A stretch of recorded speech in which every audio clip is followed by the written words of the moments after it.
Well, listeners, we've got something very, very special for you now on Subculture.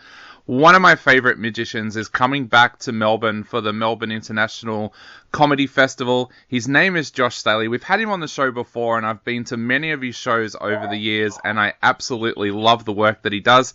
He's coming back to the Comedy Festival this year with Poker Face, his brand new show. So to tell us a little bit about what you can all expect from this year's show, welcome to the program, Josh. Hello. Now, Josh, as I said, I have loved your shows over the years, and I am so looking forward to being able to head along and check out Poker Face. Tell me a little bit about what I can expect to see from your show this time around. Yeah, so Poker Face is a little bit different to the other shows that you might have seen me do previously. And the biggest reason is because this one moves from a larger, what I would call a parlour magic show, into something that's more associated with close-up magic. So I'm really lucky that I'm performing at the Carlton Brew House, which is in Abbotsford, and they have been nice enough to allow me to basically build my own theatre inside of their venue. So it's a custom-made close-up experience. So it's a very limited number of tickets each night, and everyone's close enough that they can basically reach out and touch any prop that I have, and every single person gets to be involved. And I don't mean that in a sort of like a hypothetical sense. Literally every person that comes onto the show, in one way or another, is directly involved in the show. Wow, Whether that means their mind being read, or I'm predicting their future, or something incredible is happening with them, every single person's involved, and I think that makes this show really stand out against a classic magic show. Well, that sounds absolutely amazing. And for people listening that might not know what the term means, tell us a little bit about what close-up magic means.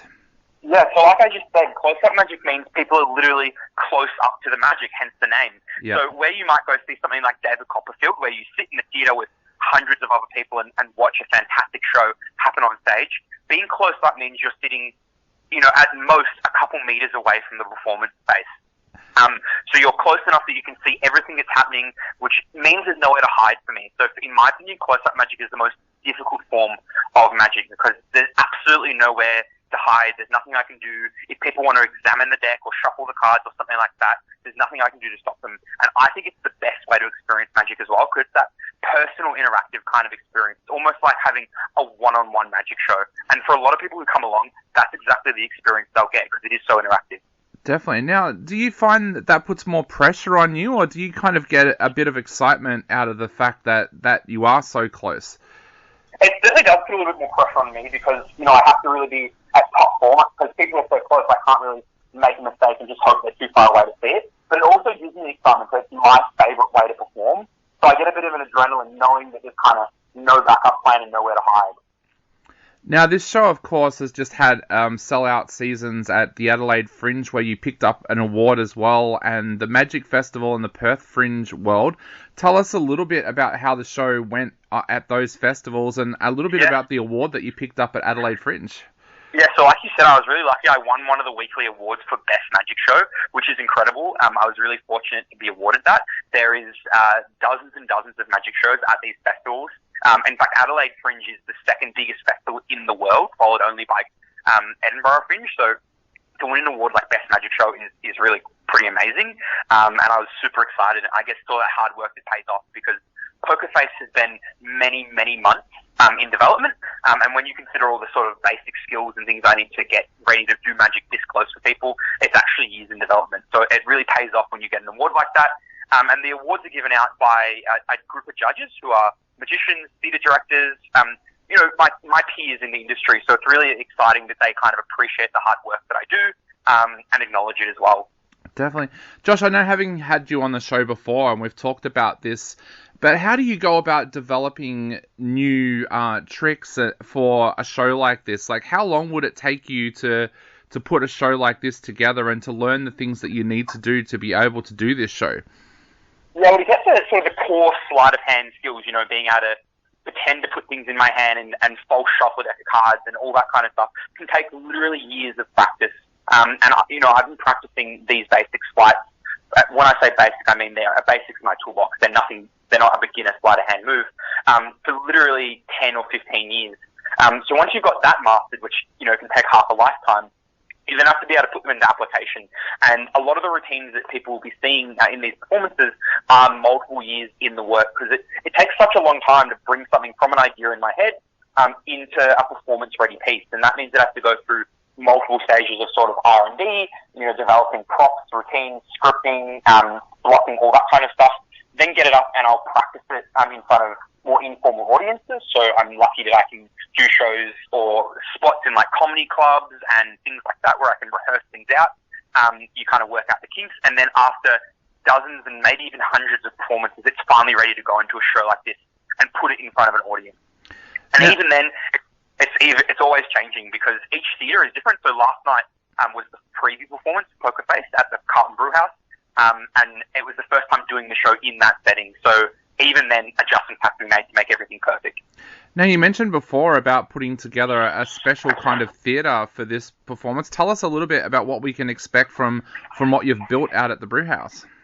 Yeah, so I brought in my own lighting, own sound system, own staging, and I also had a table specially designed to best represent close-up magic as well. So if you imagine sort of like an old-fashioned card cheating or gambling table you might see on in the movie Maverick or an old-fashioned film like that, it's a beautiful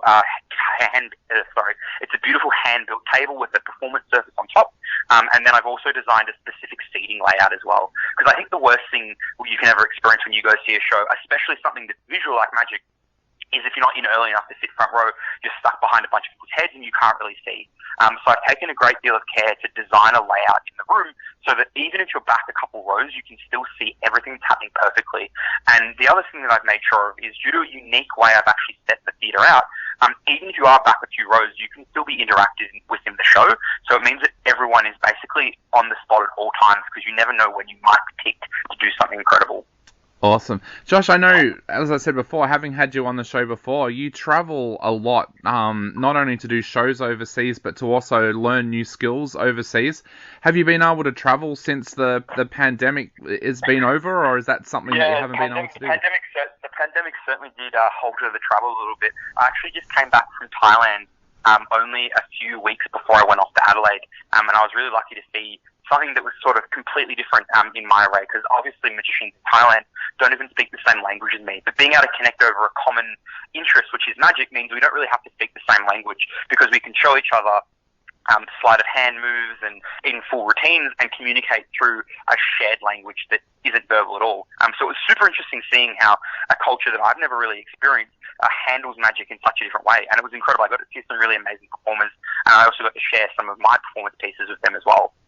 What was the biggest change that you noticed with their culture and their magic? What was it that you noticed was the biggest difference to what we would see here? Yeah, well, I mean, obviously, from me, it was a very unique performance perspective because I have never really seen a show where I don't know what they're saying. And that means that I get to sit there and enjoy the show in a completely different way because I have to focus on all the kind of non-verbal performance that they're going to the stagecraft, the theatre, the staging, the music, the light, all that kind of stuff. And if anyone has ever been to Southeast Asia, they know that they love colour, they love brightness. So a lot of the stuff that I saw was really bright and beautiful and wonderfully staged. And it's like being in like a Vegas show, but it doesn't matter if it's only a show for like 5 people. It still has that enthusiasm and energy and brightness to it, which I thought was amazing. And it's just a beautiful thing to look at. Even if you don't know what they're saying, it's a spectacle for the eye as well as the mind. Definitely. Now, for all of our listeners out there, if you want to head along and check out Josh's show, Poker Face, at the Comedy Festival, it's on now and it runs right through to the 22nd of April at 7 p.m. every night at the Carlton Brewhouse, which is at the corner of Nielsen and Thompson Streets in Abbotsford. Now, if you want to grab tickets, go to comedyfestival.com.au. Josh, what would you like to say to people out there who are thinking about heading along to check out Poker Face? I would suggest getting your tickets as soon as you can. Like I said, there's very limited number due to the close-up environment. So if you're thinking of getting a ticket, don't wait because you might miss out. And if you do go grab a ticket, make sure you use the code word MAGIC, MAGIC, because it will get you a special discount just for the listeners today. Definitely. Thank you so much for doing that, Josh. That is great for our listeners. So there you go, listeners. Go and grab your tickets today and use the code word MAGIC. I can't recommend this show highly enough. Like I said, I've seen Josh a number of times over the years, and I love his show every time. I always walk away thinking, how on earth did he do that? So head along and check out Poker Face. It is running now right through until the 22nd of April as part of the Comedy Festival at the Carlton Brewhouse. Josh, thank you so much for taking the time to chat to us today. It's been an absolute honour having you on the show, and I can't wait to go and check out your brand new show. I hope you have a good Poker Face.